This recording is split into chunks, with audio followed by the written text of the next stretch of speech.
यह कहानी एक सच्ची घटना पर आधारित है। इस कहानी की शुरुआत होती है कुंदन बाग के एक घर से। दोस्तों, कुंदन बाग हैदराबाद में है। इसकी कहानी तब लोगों को पता चली जब एक चोर कुंदन बाग में चोरी करने गया और उसने वहां एक महिला और 2 बच्चों की लाशें देखी और वह चोर यह देखकर डरकर वहां से भाग गया। अगले दिन वह चोर पकड़ा गया। चोर से पूछताछ के दौरान चोर ने पुलिस को सब कुछ बताया जो उसने कुंदन बाग में देखा था।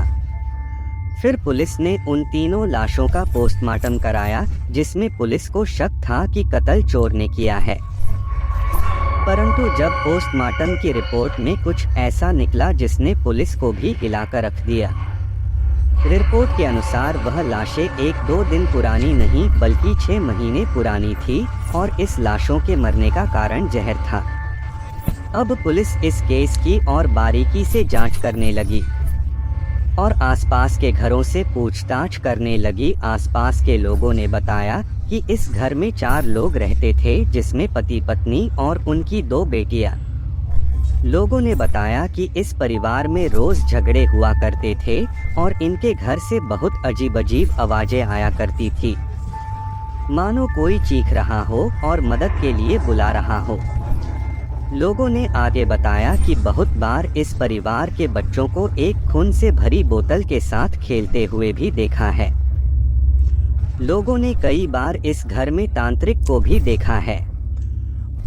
वह लोग डरते हुए बताते हैं कि इस घर के 2 बच्चे और उनकी मां मोमबत्ती लेकर इस घर के चारों ओर चक्कर लगाती थी। कभी कभी तो खून से भरी बोतल को वह अपनी खिड़की में लटका देती थी और डरवानी तरीके से खिड़की से आते जाते लोगों को देखती थी। इस घर का कोई भी सदस्य काम नहीं करता था और इस घर में बिजली के अलावा और कुछ भी नहीं था। पुलिस को लोगों ने यह भी बताया कि इस बात पर यकीन करना मुश्किल है कि इस परिवार के लोग मर चुके हैं, क्योंकि कुछ दिन पहले ही इस घर की सबसे ऊपर वाली खिड़की में खून से भरी बोतल को हाथ में लिए एक औरत को लोगों ने देखा था। पुलिस की जांच में पुलिस को काले जादू का सामान मिला और साथ ही साथ एक तंत्र मंत्र की किताब मिली। यह केस कभी सुलझ नहीं पाया क्योंकि इसमें कोई भी सबूत पुलिस को नहीं मिला। कई लोग यह भी कहते हैं कि जब इस घर में उस औरत का पति वापस आया था तो उसकी पत्नी ने उसका खून कर दिया था और वही खून उस बोतल में भरकर अपने बच्चों को खेलने के लिए दिया। कुछ लोगों का कहना है कि वह महिला काला जादू करती थी, जिसके चलते उसने अपने पूरे परिवार की बलि चढ़ा दी और अब उसकी आत्मा इस पूरे घर में वही खून की बोतल को लेकर घूमती है और लोगों को अपने घर में खिड़की से बुलाती है।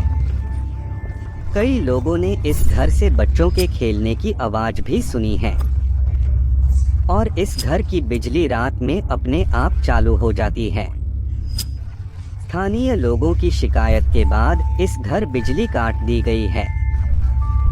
आज भी यह घर सुनसान है और कोई भी इस घर के आसपास से भी जाना पसंद नहीं करता है। इस घर के सामने रहने वाले पड़ोसियों ने भी अपना घर डर के मारे बदल दिया है। उनका कहना था कि उन्हें इस घर से रोज रात में कोई औरत आवाज देते हुए बुलाती है।